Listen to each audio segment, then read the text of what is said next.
Muy bien, amados, bendiciones para todos ustedes. Qué gozo de estar en esta tarde aquí en la casa del Señor, esta tarde nocturna, tan linda, tan hermosa, hermanos. Dios ha sido muy bueno con nosotros.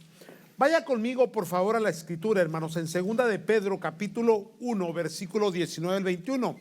Es el tercer, ya el tercer o cuarto domingo que leemos esta escritura, y es que la estamos mirando versículo por versículo, porque esta escritura es muy especial, hermanos, y hermanos, nos ayuda mucho, nos da un vasto entendimiento de cómo discernir la palabra del Señor, hermanos.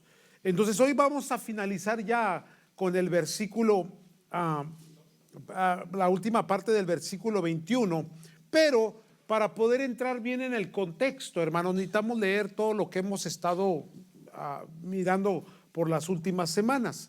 Por lo tanto, acompáñenme al versículo 19, por favor. ¿Lo tienen, amados? Tenemos también la palabra profética más segura, a la cual hacéis bien en estar atentos como una antorcha que alumbra un lugar oscuro, hasta que el día esclarezca y el lucero de la mañana salga en vuestros corazones. Versículo 20, hermanos. Entendiendo primero esto, que ninguna profecía de las Escrituras es de interpretación privada, porque nunca la profecía fue traída por voluntad humana, sino que los santos hombres de Dios hablaron siendo inspirados por el Espíritu Santo. Vamos a quedarnos con esa última porción del versículo 21. Hablaron siendo inspirados por el Espíritu Santo. Una vez más, pero ahora todo el versículo 21. Porque nunca la profecía fue traída por voluntad humana, sino que los santos hombres de Dios hablaron siendo inspirados por el Espíritu Santo. La inspiración del Espíritu Santo. ¿Qué es inspirar? ¿Verdad? Inspirar es cuando, no sé, estoy escuchando mucho a ver, mi hijo, por favor, los monitores aquí. No sé si están prendidos o… Gracias. Esta porción, hermanos, muy interesante. La palabra inspirar es algo que entra y te hace, a ver si encuentro la palabra correcta, inflar, entrar y hacerse grande adentro. Inspirar. Pero en el texto griego, hermano, en el original, es la palabra fero, que significa llevar o traer. Ahora, llevar o traer pareciese ser que nada tiene que ver con inspirar, pero parece que va junto esto, porque, hermanos, es un verbo, y el uso de este verbo significa que fueron llevados o impelidos. Ahora, la palabra impelid, muy interesante, hermanos. Otra vez, fueron llevados o impelidos. La palabra impelid, así como se oye, impelid, o en el verbo impelidos, es hacer fuerza, incitar, influenciar, o más bien, hermanos, movidos o impulsados. Ahora, ¿por qué me estoy enfatizando tanto en esta palabra? Porque esta es muy importante para nosotros. Cuando usted y yo recibimos a Cristo, recibimos el Espíritu Santo, que vino a ser morada en nuestro corazón. ¿Me están comprendiendo, hermanos? Ahora, en nuestra teología, en lo que nosotros creemos basados en la palabra del Señor, nosotros recibimos el Espíritu Santo, y el Espíritu Santo viene y hace morada, y nuestro cuerpo se convierte en el templo del Espíritu Santo. Eso quiere decir que ya mora en nosotros. Y luego después, hermano, nosotros creemos, hermano, en lo que es la llenura, el bautismo en el Espíritu Santo. ¿Qué significa esto? Que ya los discípulos tenían el Espíritu Santo en su corazón, en su alma, pero necesitaban un poder sobrenatural, revelador, poderoso. Por eso en Hechos capítulo 1, capítulo 2 les decía el Señor Jesús: no salgáis de Jerusalén hasta que hayan recibido la promesa del Espíritu Santo. Ahora, esa promesa dice: cuando llegó el poder del Espíritu Santo, vamos a tomar por ejemplo a Pedro, un hombre que tenía la convicción, amaba al Señor, pero aún así el hombre era falto. ¿Por qué era falto? Porque a pesar de su convicción que tenía, de sus impulsos, por amor a la obra del Señor y por amor a Cristo, falló. Pero cuando usted compara el Pedro de Hechos capítulo 2 al Pedro de los evangelios, encuentra una gran diferencia en el carácter. Por ejemplo, cuando comienzan las acusaciones y las burlas, porque miraban que el poder del Espíritu Santo se derramaba, hablaban en otras lenguas y hablaban en lenguas tanto angelicales como lenguas semánticas. Hermanos, alguien dijo por ahí: estos están borrachos. El primero que se levanta y hace una defensa de lo que está pasando, es una apologética, es Pedro, hermano. Se levanta y dice: no, estos no están borrachos, es el cumplimiento de la profecía de Joel: en los últimos días derramaré de mi espíritu. Ahora, en los últimos días, ¿cuándo comienzan los últimos días? Entonces hay gente que dice: no, es que el Espíritu nomás será para ese momento. Pero es que los últimos días siguen siendo los últimos días. Y más en este momento, hermano. Y más ahora la iglesia necesita el Espíritu Santo. Ahora bien, aquí viene. El error que nosotros hemos cometido en nuestro movimiento pentecostal es lo siguiente, hermanos: que hemos encerrado el mover del Espíritu Santo, la manifestación, el hablar en lenguas y todo lo que tiene que ver, hermanos, con el mover, con las emociones. Y no hemos entendido que lo que Cristo dijo fue las siguientes palabras: recibiréis poder y me seréis ¿qué? En Jerusalén, Judea, Samaria. Ahora, escuche bien esto, porque esto es bien importante. El Espíritu Santo en su llenura y en su bautismo está ligado a la gran comisión. La llenura, el poder del Espíritu Santo no está ligado a las emociones ni a los deseos personales, porque el neopentecostalismo de los últimos años ha levantado doctrina en la cual, muy interesante esto, todo lo que tiene que ver el mover del Espíritu Santo tiene que ver con la necesidad propia. Fíjense bien, escuchen los predicadores que hablan del Espíritu Santo, de la bendición, de la llenura, del toque, de aventar gente, de sentirlo, toda esa liturgia pentecostal, hermanos. Todo se concentra en ¿qué? En que la persona quiere una prosperidad, quiere una sanidad, tiene una necesidad. Dios te va a responder, Dios te va a ayudar, Dios te va a bendecir. Pero nada tiene que ver ese movimiento con la gran comisión. Se da cuenta el desvío total. Por eso es que hoy ya el Espíritu Santo escasamente tiene un movimiento.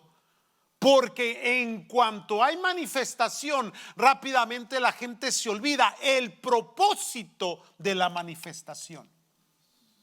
Volvamos a las palabras de Cristo: ¿me seréis qué? Jerusalén, Judea, Samaria y hasta lo último.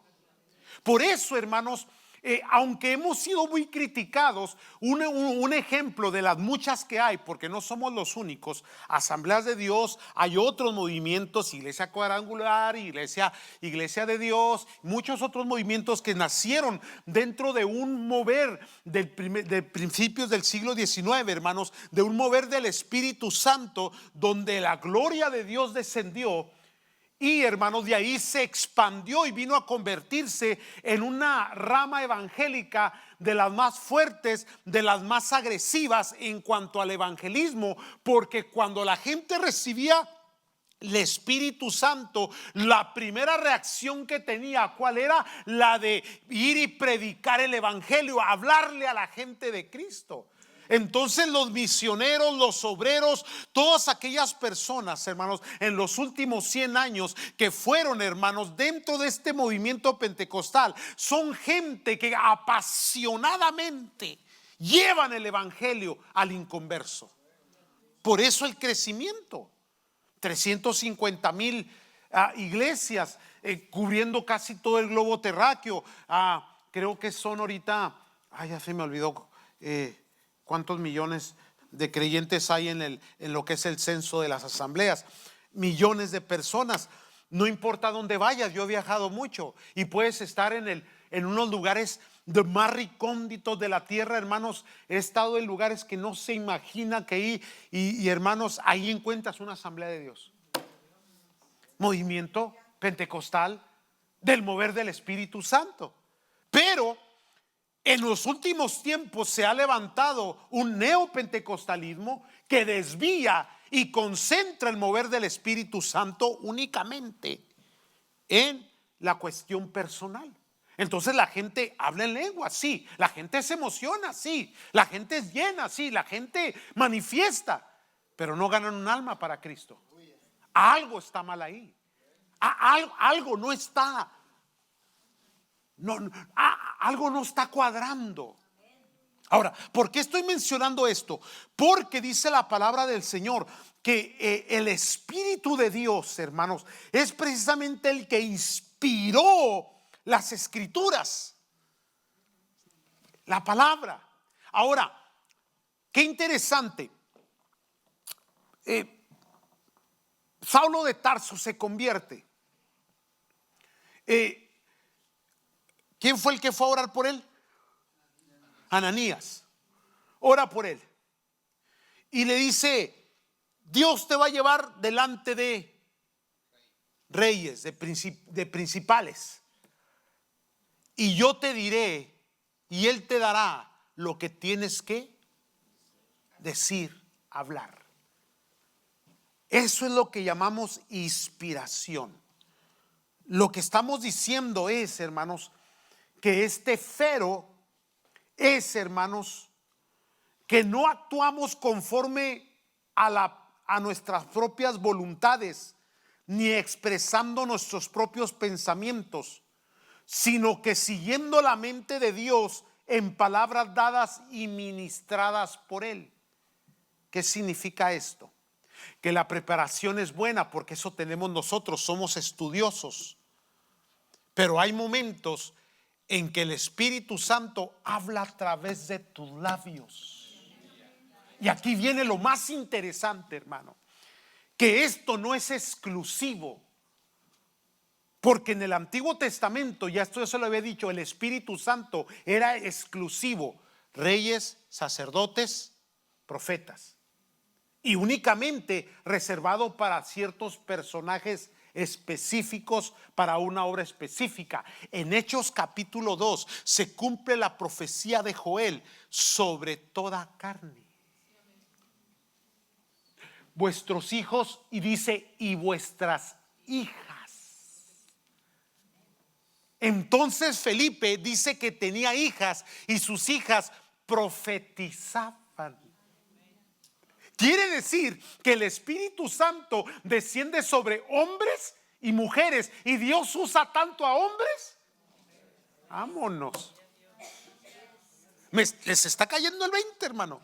Entonces miren, amados santos del Señor, ¿Qué significa esto? Que nosotros creemos en que cuando se predica el evangelio y se predica la palabra, esa palabra debe de ir con la unción del Espíritu Santo, debe de llevar esa inspiración del Espíritu Santo. Porque el Espíritu Santo es el que hace la obra.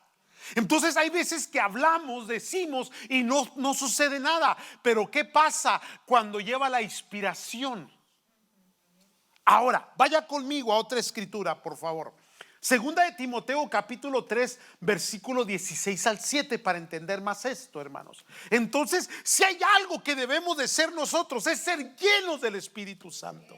Una de las cosas que yo estoy pidiendo en oración, hermanos, y ustedes los que me acompañan en la mañana lo han oído, por lo menos una vez por semana dedicamos el momento de oración a que la iglesia reciba aún más el poder, la llenura del Espíritu Santo, porque eso es lo que unge, inspira, fortalece, empodera, hermanos.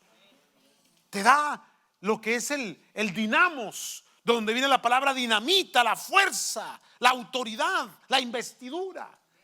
¿Me están siguiendo, santos? Ahora mire lo que dice la escritura en 2 Timoteo 3, 16 al 17. Toda la escritura es ¿qué? Inspirada. Aquí vuelve a aparecer esta misma palabra.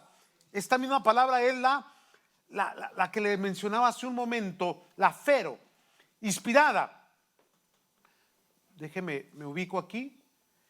Útil, y útil para enseñar, para redarguir, para corregir, para instruir en justicia, a fin de que el hombre de Dios sea perfecto, enteramente preparado para toda buena obra. Ahora, la escritura inspirada hace la obra, trabaja, opera. ¿Por qué? Porque enseña, pero también redarguye. Ahora, usted se recuerda de la escritura, hermanos, y voy a leer algunas. Por ejemplo, la de Juan 16, 7 al 11. ¿Se recuerda Juan 16, 7 al 11? Esta palabra, redarguir, es la misma palabra o en sinónimo de convencer. Y por ejemplo, Juan capítulo 16, 7 al 11, lo puede abrir si tiene la agilidad para abrirlo rápido, si no me escucha. Dice, pero yo os digo la verdad, os conviene que yo me vaya. ¿Quién está hablando? Cristo. ¿Por qué? Porque Cristo ya se va, pero había dejado una promesa. ¿Cuál era la promesa? El Espíritu Santo. En el capítulo 17, después de haber orado por ellos, sopló sobre ellos y les dijo, reciban el Espíritu Santo. Bien interesante esto, hermano. Y luego en Hechos capítulo 2, ¡pum!, el poder, el bautismo. Vamos adelante. Ahora, esto es muy controversial, hermano, porque hay mucha gente que pelea en contra de esta doctrina. Pero, hermanos, no se trata de pelear o ganar un argumento, se trata de resultados. Las almas se convierten. La iglesia que avanza más, la iglesia que es más efectiva ganando las almas para Cristo, adivine cuál es. La pentecostal. Por eso es que el enemigo la ataca tanto, la golpea tanto. Mire, yo os digo la verdad, os conviene que yo me vaya, porque si no me fuere, el Consolador no vendría a vosotros. Ahora, ¿quién es el Consolador? El Espíritu Santo. Mas si me fuere, os lo enviaré. ¿Quién lo envía? Cristo. ¿Correcto, hermano? Y cuando Él venga, ¿qué hará? Convencerá al mundo de pecado, de justicia y de juicio. De pecado por cuanto no creen en mí, de justicia por cuanto voy al Padre y no me veréis más, y de juicio por cuanto el príncipe de este mundo ha sido ya juzgado. ¿Qué es lo que hace el Espíritu Santo? Trae convicción, hermano. Redarguye. El Espíritu Santo hace la obra, hermano. Por eso se convierte en el Consolador. En el griego original es Paracletos. El Paracletos significa el que trabaja contigo, el que camina contigo, el que está a un lado. El que lleva una mancera del arado, tú llevas una, el Espíritu Santo lleva la otra. No se puede hacer la obra de Dios sin el Espíritu Santo, hermano. No se puede. Se necesita. Se necesita, hermano, porque cuando hablas pueden ser palabras huecas y hay gente que oye, le entra por un oído y le sale por el otro, no le pone interés, pero cuando lleva la unción del Espíritu Santo, hermano, hermano, toca el corazón, lo hace temblar internamente. Y sí, en ese momento posiblemente te rechacen, pero les quedó una semilla, hermano, que no los va a dejar dormir.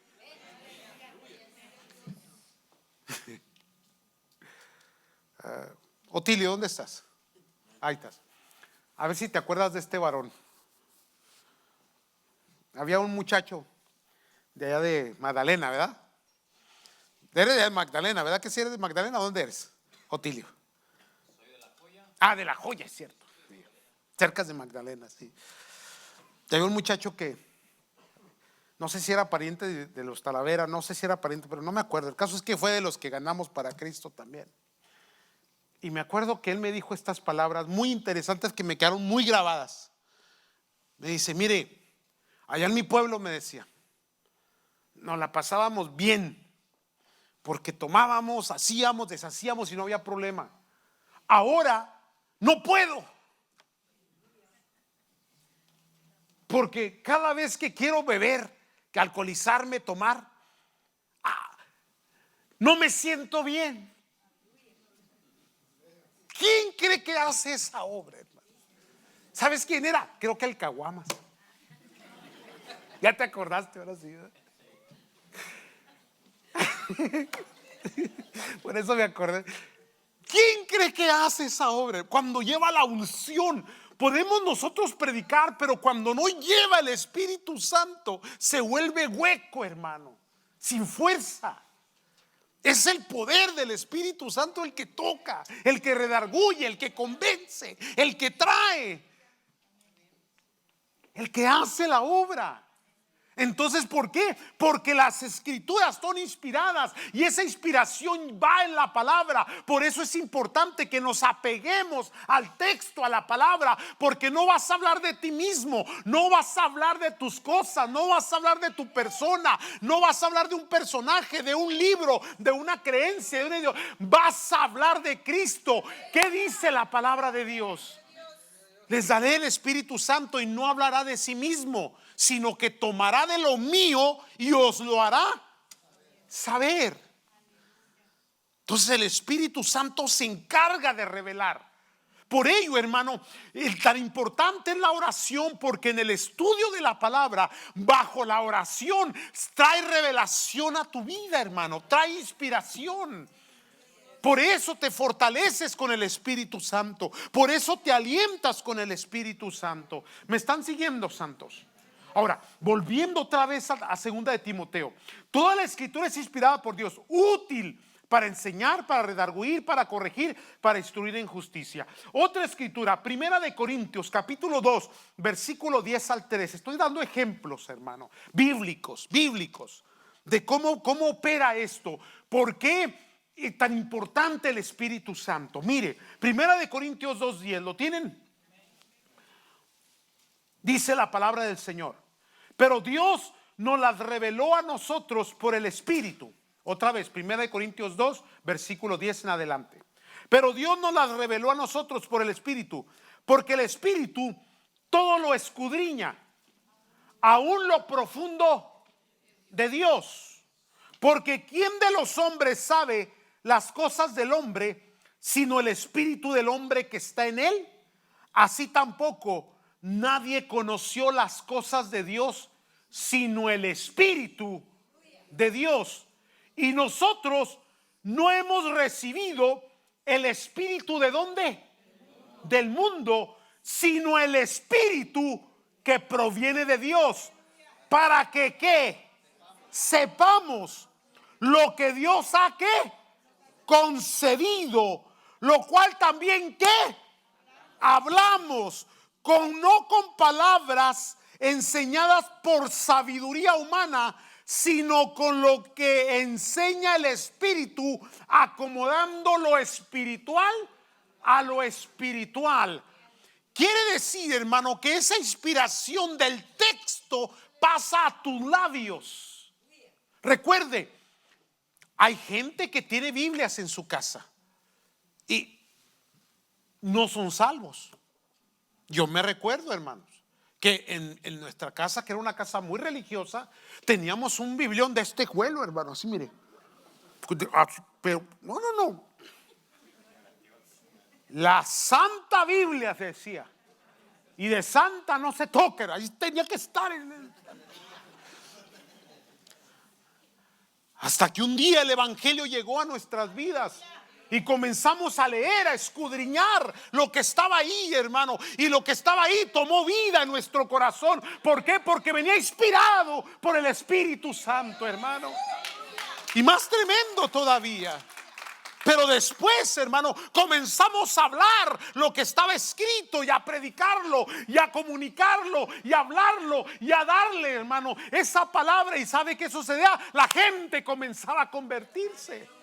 No se puede detener esto, hermano. Es de Dios. Es de Dios. Ciertamente hay mucha confusión. Ciertamente se ha levantado, hermano, un espíritu, hermano, que ha traído mucha confusión a lo que es el mover del Espíritu Santo. Pero usted y yo vamos a permanecer en esa sana doctrina, hermanos. Es probada, es comprobada. El Espíritu Santo obra, toca. Somos llenos del Espíritu Santo, hermano. ¿Me están siguiendo, santos? ¿Y cuál es bajo nuestra doctrina, cuál es la evidencia de la llenura? El hablar en otras lenguas. Y luego Pablo establece bien la doctrina de las lenguas. Que no quiero entrar ahorita en ese tema, hermano, pero está bien definido en la doctrina, en la teología. No hay confusión en ello. Nomás que se ha querido ridiculizar y se ha querido evitar. ¿Y qué ha pasado con la iglesia sin el Espíritu? Se ha convertido en un big show. Es todo lo que tenemos ya. Le voy a dar otro ejemplo, hermano. Me han invitado un montón de veces, hermano. He ido a muchas juntas, me han invitado, hermano, véngase a la televisión, véngase a la radio. Le voy a decir por qué no entro a la radio, por qué no entro a la televisión. Por una simple y sencilla razón. ¿Quiénes son los que ven los canales cristianos? Otros cristianos. ¿Quién escucha la radio cristiana? Otros cristianos. Invítame a la mexicana o a la raza. Sí, a la que buena. Cualquiera de ellas. Porque si me están entendiendo, hermanos, la iglesia ha perdido. Se le olvidó completamente su llamado. No se enojan conmigo, hermano, porque no. La gente abre changarros, ¿no? Así le llamo yo. Ahora, ¿qué hace? ¿Por qué abren un changarro? Una iglesia, pues. ¿Por qué se abre? No buscan las almas perdidas. Lo primero que hacen es ir a otra iglesia a invitar a los hermanos de las otras iglesias. Y ese es su evangelismo. Esa es su motivación. Juntar un grupo de gente para que le aplauda a la persona. ¿Verdad que sí? Porque de eso se trata. Ve cómo la iglesia totalmente es. Ahora, usted escucha a los predicadores en la televisión. ¿Cuándo escucha a alguien hablar de la gran comisión o háblale de Cristo a tu vecino, a tu amigo? Háblale del amor del Señor al perdido, al pecador. No, todo tiene que ver con tus necesidades personales, con tu propósito en la vida, y encierran el evangelio en eso. ¿A qué vino Cristo? A salvar lo que se había perdido, hermano. Debemos nosotros de quedarnos en esa. Yo sé, hermano, que tal vez no sea muy favorable para nosotros, porque andamos buscando que sea suplida mi necesidad y que me digan, ¿verdad? Que voy a la prosperidad y que me alienten. Pero, hermano, olvídese, búsquese otro changarro, porque este no es para usted. Aquí se trata de ganar las almas para Cristo, hermano, porque Cristo viene por su iglesia. Y si el Señor se tardase, esto se va a acabar, hermano. Si no se acaba para la iglesia, se va a acabar para mí, para usted. El tiempo se agota. Y un día estaremos en su presencia, hermanos, y no tendrá valor ni el automóvil, ni la casa, ni la prosperidad, ni el bienestar que tuviste aquí en la tierra, porque lo que más vale es la salvación de tu alma y la salvación del alma de tus hijos y de tu familia, que eso es lo más importante, lo esencial del evangelio de Cristo Jesús, hermano. Entonces, no desviemos, hermano, no, quedémonos en ello. Pidamos el Espíritu Santo, seamos llenos del Espíritu Santo, prediquemos con poder, con autoridad, busquemos su presencia, hermanos, suframos tribulaciones como buenos soldados de Cristo Jesús, atengámonos a las consecuencias de ser diferentes en un mundo que no nos acepta. Bendito sea el Señor. Amén, gloria sea su nombre, hermano. Adelante, échele ganas, ánimo. Déjenme cerrar esto ya, porque yo sé que algunos de ustedes ya no van a volver. Está bien.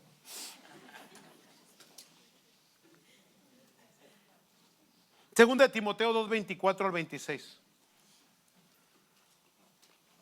Ya con esto, ahora sí, ya. ¿Están enojados? Ay, pastor, yo pensé que me iba a dar una palabra de, no sé, de prosperidad, si me iba a declarar algo bonito. No, me regaña y luego me manda a trabajar a evangelizar. ¿Qué dice la palabra? 2 Timoteo 2:24 al 26. Porque el siervo del Señor, digan amén los siervos y las siervas, porque sobre vuestros hijos y sobre vuestras hijas, aquí entran todos. Bien tremendo, hermano, la palabra. Ay, ya me perdí, déjenme encuentro. Porque el siervo del Señor no debe de ser contencioso, sino amable para ¿con quién? Con todos. Apto. ¿Para qué? ¿Y qué dice ahí enseguida? Ya. Mire. Le voy a decir algo, Si eres un neopentecostal, siempre vas a estar buscando tu bienestar, tu prosperidad, que las cosas te salgan bien en todo. Ahora bien, si te sales de ese movimiento y comienzas a tomar la palabra de Dios con pasión, con veracidad, con honestidad, y comienzas a practicar lo que está escrito, automáticamente te vas a echar al mundo encima, porque el Señor Jesús mismo dijo: en el mundo tendréis. O sea, el mundo nunca aceptó a Cristo, hermano, lo rechazó, y va a seguir rechazando a aquellos que prediquen de Él. ¿Aló? Siempre. Entonces, el aferrarnos a una doctrina, a una enseñanza, a una inspiración, a un poder, a una gran comisión, a una obra, a un evangelio, a una palabra bíblica, automáticamente va a hacer de ti un blanco de muchos enemigos, de muchas personas que no van a simpatizar contigo. Por eso la advertencia de que el hombre, el siervo de Dios, la mujer de Dios, va a ser sufrida. Entonces, pues, todavía hay tiempo para echarse para atrás, no se apure. Versículo 25. Que con mansedumbre corrija a los que se oponen, por si quizá Dios les conceda que se arrepientan para conocer la verdad y escapen del lazo del diablo en que están cautivos a voluntad de él. Wow. Escrituras que no se mencionan, ¿verdad? Pero que están ahí y que son necesarias. Vamos a terminar otra vez con 2 de Timoteo 3, 16 al 17 y vamos a entrar en la Santa Cena.